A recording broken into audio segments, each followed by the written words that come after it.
Hey guys, आपके लिए लाई हूँ द हिंदी न्यूज़पेपर की कुछ मीनिंग्स जो आपको इंग्लिश लर्न करने में भी हेल्पफुल होंगी और कॉम्पिटिटिव एग्ज़ाम में भी अच्छा स्कोर गेटअप कर सकते हैं। क्योंकि द हिंदी न्यूज़पेपर की मीनिंग्स बहुत इंपॉर्टेंट हैं। इसमें बहुत हार्ड भी मीनिंग आती है जो हर जगह यूज़ नहीं हुई रहती हैं, बट अगर आपको ये मीनिंग्स आती रहेंगी तो आप इंग्लिश बहुत ईजिली तरीके से लर्न कर सकते हैं। और कॉम्पिटिटिव एग्ज़ाम में भी बहुत सारी मीनिंग्स आती हैं, सिनोनिम्स एनोनिम्स, तो जिससे आप बहुत जल्द आसानी से लर्न कर सकते हैं और कॉम्पिटिटिव एग्ज़ाम में ही अच्छा स्कोर गेटअप कर सकते हैं। तो स्टार्ट करते हैं। फर्स्ट मीनिंग है साइज। साइज की स्पेलिंग है SCYTHES।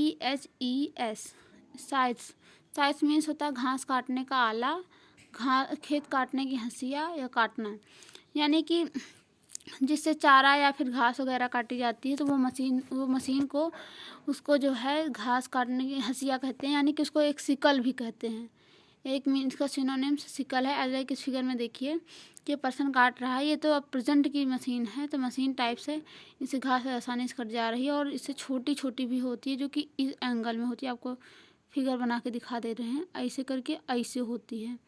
तो इधर साइड में जो है थोड़ा सा धार टाइप्स होता है जिससे काटा जाता है और ये हैंडल है उसका पकड़ने के लिए, तो इसको सिकल कहते हैं।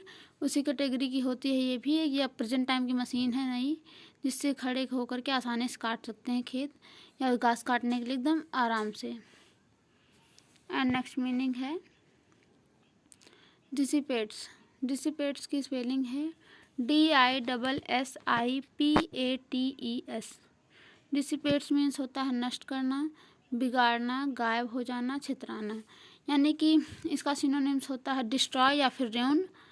तो जो है इस फिगर में आप देख ही सकते हैं कि सब कुछ अर्थक्वेक ने कैसे नष्ट कर दिया है। घर वगैरह सब गिर पड़े हैं, ये 4 व्हीलर भी टूट गई है बिल्कुल। ये पर्सन बेचारा निराश होकर जा रहा है क्योंकि सब कुछ नष्ट हो गया है, जिसका सिनोनिम्स डिस्ट्रॉय होता है। इजली लर्न कर सकते हैं और जो है इस फिगर को देख के आप लर्न कर सकते हैं। एंड नेक्स्ट मीनिंग है डिसग्रंटल्ड। डिसग्रंटल्ड की स्पेलिंग है DISGRUNTLED।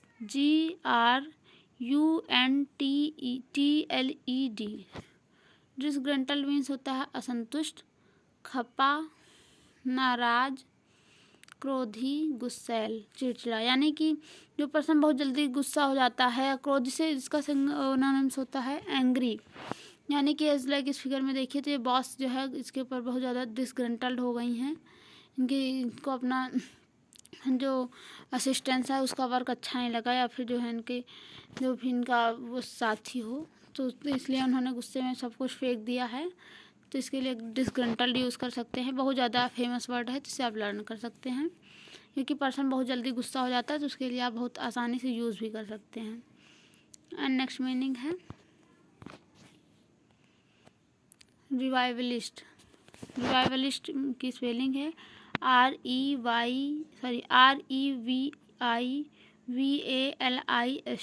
रिवाइवलिस्ट मीन्स होता है पुनरुत्थानी, धार्मिक पुनरुत्थानवादी, धार्मिक पुनर्जागरणवादी, यानी कि जो पुनर्जागरण करे, या जैसे कि कुछ भी हो आदमी को पता ना हो उसके बारे में, तो आदमी कुछ लोग होते हैं उसके लिए रिवोल्यूशन कर देते हैं, पुनर्जागरण यानी कर देते हैं कि अपनी बात को रखते हैं कि बात ऐसे नहीं ऐसे होनी चाहिए, फिर धीरे धीरे उसे सब फॉलो करने लगते हैं। तो जो स्टार्ट किए रहते हैं उनको जो है रिवाइवलिस्ट कहते हैं। ऐसा लाइक जो हमारे इंडिया में जैसे कि धार्मिक पुनरुत्थान हुआ था, बहुत ज़्यादा मूवमेंट हुए थे, तो जिसकी वजह से जो है ये सती प्रथा वगैरह, बाल विवाह, ये सब बंद हुआ था। या फिर जिसे ले लीजिए, या फिर हो सकता है कि जो देश में जो है देश को स्वतंत्र कराने के लिए जो 1857 में एक रिवॉल्यूशन हुआ था, तो उसमें रिवॉल्यूशन में बहुत सारे क्रांतिकारियों ने वर्क किया था, तो तभी जो है रिवॉल्यूशन स्टार्ट हुआ और हमारा देश आज़ाद हुआ फिर जाकर के 1947 में। तो उसका जो है रिवॉल्यूशन के बिना कुछ हो नहीं सकता, जो रिवॉल्यूशन करने वालों को ही रिवाइवलिस्ट कहते हैं। तो ये इस फिगर में देखिए तो ब्रिटेन का है, इसमें लिखा गया है द रिवाइवलिस्ट, यानी कि पुनरुत्थानवादी हैं, पुनर्जागरण करते हैं। बातें जो कि पर्सन नहीं पता है, पुरानी राह पे चलते रहते हैं, तो उनको बदल करके सही राह पे लाने के लिए, तो ये पर्सन को देख के आप लर्न कर सकते हैं। एंड नेक्स्ट मीनिंग है रेंडिएशन, रेंडिशन की स्पेलिंग है RENDITION। रेंडिशन मीन्स होता है व्याख्या, प्रतिपादन, अभिनय, अनुवाद, अभिव्यक्ति। इसका सिनोनिम्स होता है एक्सप्लेन या फिर एक्टिंग। तो ऐसा इस फिगर में देखिए, तो ये जो है पर्सन अपना अभिनय कर रहे हैं कि कैसे मूवी बनाने के लिए कुछ भी, तो बहुत लोग अभिनय करते हैं, तो अभिनय करके अनुवाद जो है तो इसे अपने अकॉर्डिंग बनाएंगे। मूवी है तो उसे देख के आप लर्न कर सकते हैं रेंडिएशन की स्पेलिंग। एंड नेक्स्ट मीनिंग है प्रोक्लेमेशन। प्रोक्लेमेशन की स्पेलिंग है PROCLAMATION।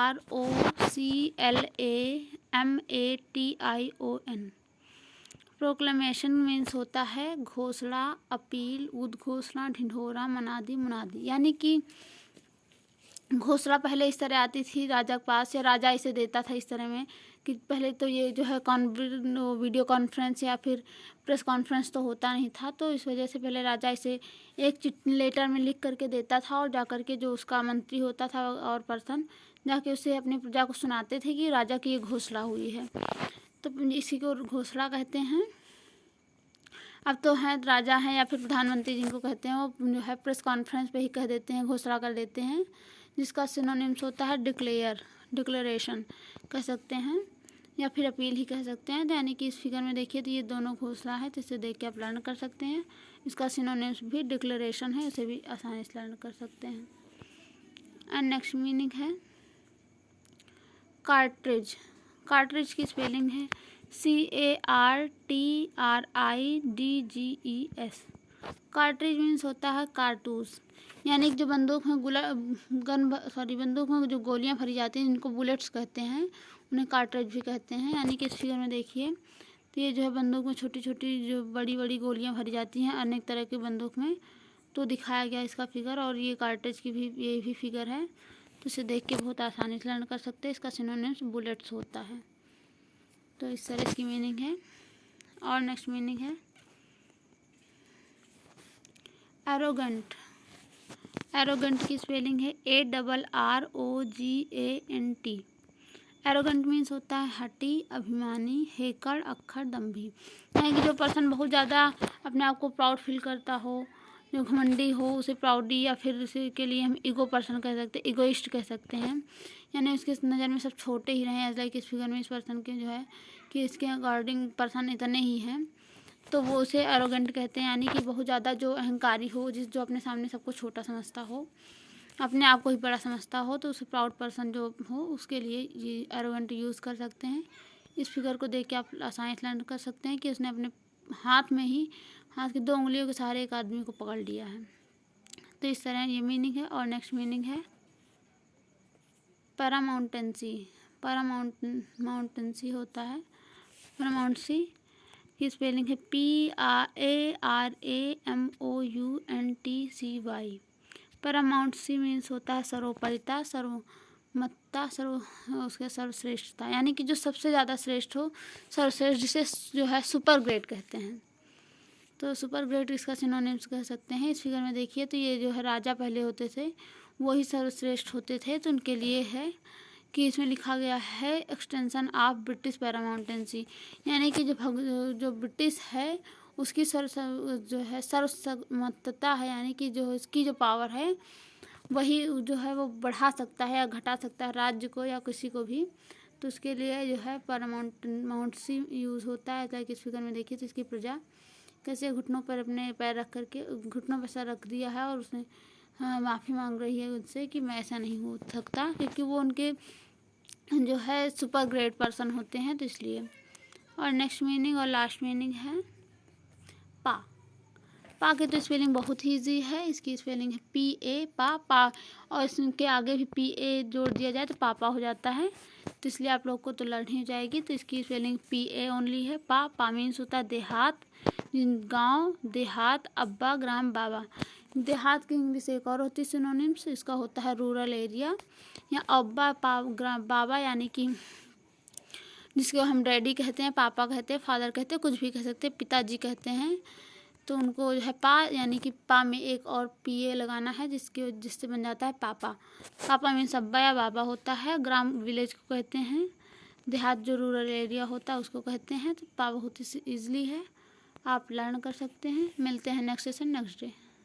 Thanks for watching.